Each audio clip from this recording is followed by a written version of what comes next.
मैं बहुत ही खुश नसीब हूँ कि आज इस खूबसूरत से खेल के मैदान में जहां हमारे क्षेत्र और इस प्यारे से गांव ग्राम पारा के सभी युवा साथी जो टूर्नामेंट कराकर खेल के मैदान को या खेल को आगे बढ़ाने का काम कर रहे हैं, बहुत ही खुशी की बात है कि जिस तरीके से हमारे क्षेत्र में हमारे इस देश के युवा, हमारे इस देश के नौजवान जिस तरीके से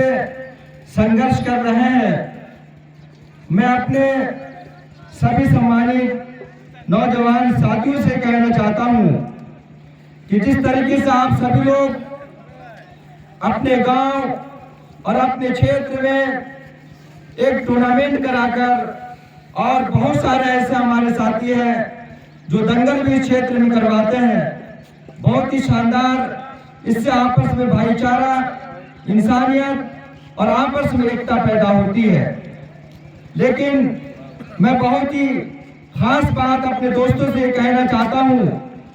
कि हमारे क्षेत्र के युवा, हमारे क्षेत्र के नौजवान जिस तरीके से दंगल और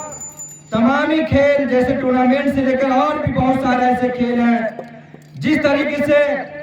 खेल के लिए लोग संघर्ष करते हैं और आपस में एक कमेटी बनाकर पैसा चंदा करके और टूर्नामेंट और दंगल कराते हैं। मैं खास तौर पे अपने सभी नौजवानों से कहना चाहता हूं, मेरी बात को कान खोल कर सुन लें।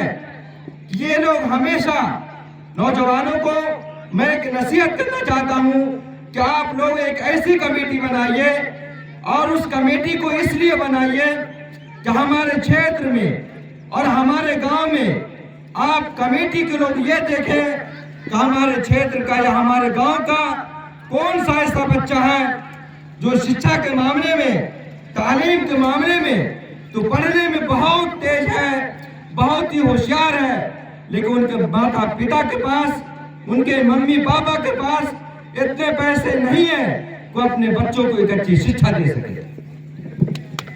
बहुत सारी बात कही है हमारे बीच जमानी जी, तालियों से स्वागत करते जाएं। अगर आप जिस तरीके से कमेटी बनाकर दंगल का खर्च उठाते हैं और खेल के लिए इसका खर्च उठाते हैं, इसी तरीके से आप लोग एक कमेटी ये भी बनाइए कि हमारे गांव और हमारे क्षेत्र का बच्चा, अगर हम उनको शिक्षा की ओर आगे बढ़ाएंगे, उनको ऊपर अगर हम पैसे खर्च करेंगे, तो कल को यही हमारे बच्चे doctor, engineer, IAS, IPS, teachers, professor बनकर इस ग्राम पारा बिहारी और बबेरू क्षेत्र के नाम को पूरे उत्तर प्रदेश और पूरे जनपद बांदा में रोशन करने का काम करेंगे। इसलिए आप सभी नौजवान साथी आज से ही, आज की तारीख से ये गांठ बांध लीजिएगा कि हम लोग अपने गांव में एक ऐसी कमेटी बनाएंगे जिसमें अपने बच्चों को आगे चल करके डॉक्टर, इंजीनियर, आईएएस, आईपीएस बनाएंगे। क्योंकि हमें नहीं लगता, मेरे नॉलेज में नहीं है कि हमारे इस गांव में कोई भी एक अच्छा एमबीबीएस डॉक्टर हो, या कोई भी एक अच्छा इंजीनियर हो, या कोई भी एक आईएएस, आईपीएस अफसर हो। काश अगर आप लोग यही मेहनत, यही संघर्ष रहा, तो मुझे पूरा यकीन और पूरा विश्वास है कि आने वाले दिनों में इसी गांव से डॉक्टर भी बनेंगे, इंजीनियर भी बनेंगे, आईएएस भी बनेंगे, आईपीएस भी बनेंगे, कलेक्टर भी बनेंगे। इसलिए बहुत ही खास और बहुत ही इम्पोर्टेंट बात मैं आज आपके इस महफिल से, आपके इस स्टेज से बोल करके जा रहा हूं। इस बात पर आप सभी लोग अमल कीजिएगा, क्योंकि हमारे क्षेत्र में न तो कोई डिग्री कॉलेज है, न कोई इंटर कॉलेज है, और न कोई बड़ी यूनिवर्सिटी है। यहाँ की हमारी बेटियों को बाहर बबेरू का सफर करना पड़ता, अगर उन्हें डिग्री कॉलेज का सफर करना पड़े तो, डिग्री कॉलेज की अगर जाना पड़े तो, कोई बड़ी डिग्री हासिल करनी होती है तो उन्हें लंबा सफर करना पड़ता है। काश हमारे यही युवा, यही नौजवान अगर संघर्ष कर लेंगे और अगर हमारा साथ दे देंगे, तो मैं आज आप सबको ये तमामी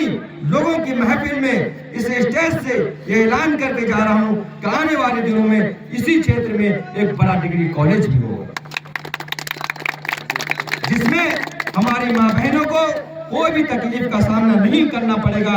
हमारी बहन बेटियों को बाहर का सपना नहीं करना पड़ेगा। इसी क्षेत्र में और इसी गांव में उन्हें उच्च शिक्षा मिलेगी, वो एक बड़ी अच्छी तालीम मिलेगी और कल को यही बच्चे हमारे क्षेत्र और हमारे जनपद और हमारे ग्राम पारा बिहारी के नाम को रोशन करेंगे। इसी बात पर मैं अपनी बात को खत्म करता हूँ। मेरी कोई भी बात अगर बुरी लगी हो तो उसके लिए मैं माफी चाहता हूँ। सभी लोग मेरे लिए दुआएं करें, मुझे अपना आशीर्वाद दें ताकि आने वाले दिनों में कल को मैं कामयाब होकर आप लोगों की सेवा कर सकूं। जय हिंद, अस्सलाम वालेकुम।